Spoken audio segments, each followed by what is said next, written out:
In a previous video, I talked about 5 ways to 10x your growth as a photographer. And the first thing I discussed was having efficient workflows. And I mentioned that I would create a video to show you how I edit my photos. And I'm going to do that in this video. Sort of.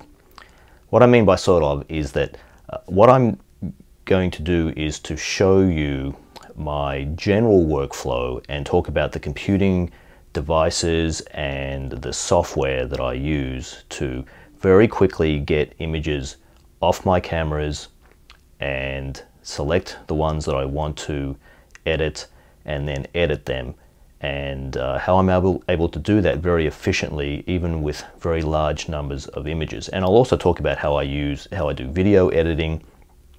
But the basis for a lot of this is to begin firstly discussing the hardware, and that's what we're going to do in this video, and then I think we'll get to the actual workflow in a second video. So what I want to talk to you about is the iPad. Well, specifically for me, it's this device, which is the iPad Pro with the pencil here. The iPad Pro, and the version I have is the 12.9 size, 12.9 inch screen, and this one has 1 terabyte of storage. An interesting fact, by the way, it was discovered that the 1 terabyte iPad Pros have 6 gigabytes of RAM, and all the other models have 4 gigabytes of RAM. Not clear exactly why that is and how it affects the performance, but it's an interesting fact. So bottom line is that I have found the iPad Pro to be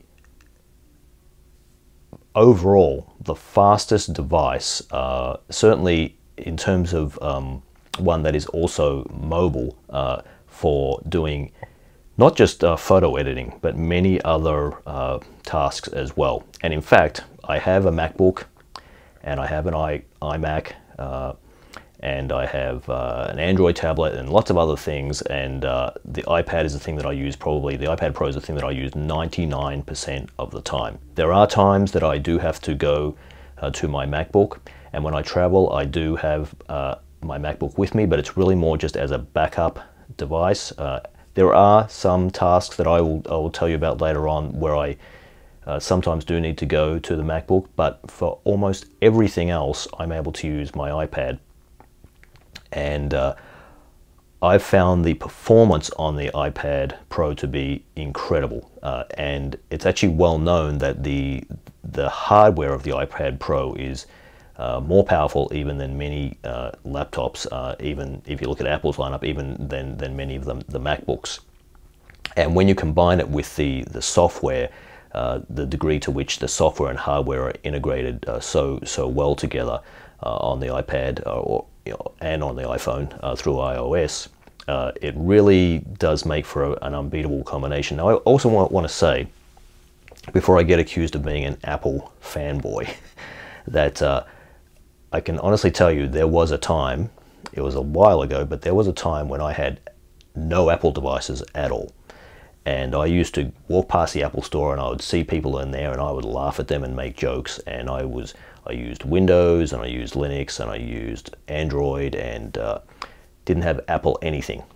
And yes, I do now have a lot of Apple devices. I have multiple Mac devices, and I have an Apple TV and an iPad. At one stage I actually had 2 iPads of different sizes.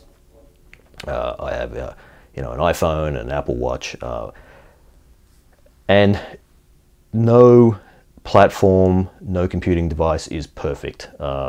There are certainly things sometimes that really piss me off with Apple, and mostly with the software. But overall, I've found it by far, and especially the iPad and the iPad Pro specifically, to be an incredible platform. And as I mentioned, I use the device 99% of the time out of all the devices that I have.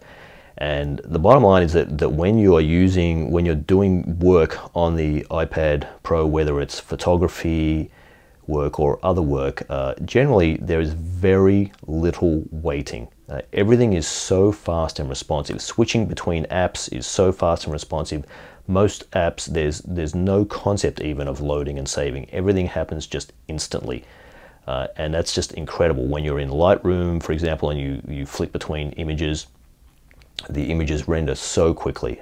Everything is just so fast and responsive, to the point that when I go back and I try to do the same work on my MacBook or my iMac, I find it by comparison so slow and so frustrating. And so that's where it really begins. And often I find when I'm out with other photographers, I seem to be often the only one using an iPad for editing work. I think it's that plus the workflow that I have, which allows me to work just so much faster and more efficiently. Many times I find, even if well, I find that often if I'm shooting with a bunch of other photographers, I will have edited my images sometimes hours before they're done. Sometimes I'm done editing before they've even got images off the camera. And as the number of images go up, if we're talking about shooting hundreds or maybe even thousands of images in a day, the possibility of me being more efficient and getting further ahead than them is even greater. So it really is a very efficient platform, and I would encourage you to check out not just the iPad, but the iPad Pro specifically, because it is the top end of the iPad line, and the hardware is the fastest. The screens are fantastic. The other thing, by the way, is using this thing, the Apple Pencil, for editing with Lightroom and other apps is fantastic. Let me just talk very briefly about the limitations of using the iPad as a computing platform. For sure, there are limitations. One of the things that has been frustrating in the past is that the iOS was, sort of almost crippled, right? Like, I mean, this thing is a computer, as I said, with more computing power than many laptops, but the operating system did not allow you to do lots of things. That is starting to change. In iOS 13, which will be released very soon, in the coming months, and which I'm using in beta at the moment,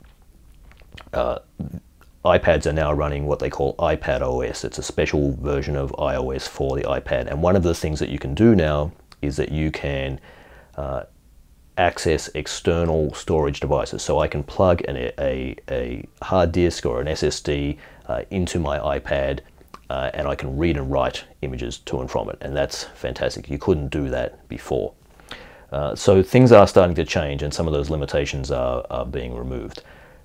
For certain, there are sometimes tasks that require software that I only have on my MacBook. So for example, if I'm doing astrophotography work and I want to align, stack multiple exposures of the sky and align them, I have some special software that I use to do that on my MacBook, and I don't have anything equivalent on the iPad right now, so I have to go there and do that. If I'm going to do something like focus stacking or panorama with multiple exposures, there are ways that I can do it on the iPad right now, but generally I go and do it on the MacBook. On the iPad, I could use something called Affinity Photo, which is an app, a very quite advanced photo editing app to do it. And I'm waiting, as many people are right now, for Photoshop to come to the iPad. It was demonstrated last year, and you can find videos of it on YouTube, and it's the full Photoshop that they're working to deliver on the iPad. And of course, with using the Apple Pencil as an editing tool. And that will be fantastic once that arrives. It's in beta right now. So occasionally there are some things where I do need to go to my MacBook, and I do travel with my MacBook as a backup computing device, but for the most part I am able to do everything that I need to do, and that includes not just photography and video editing work, but just other general computing, email and browsing and so forth on my iPad. And I find it to be a fantastic platform. And I'm not just saying that because I'm an Apple fanboy, but honestly, it's I wouldn't, if there was something that was better, I would definitely be using that. But I found this to be fantastic. So anyway, that's enough about the iPad.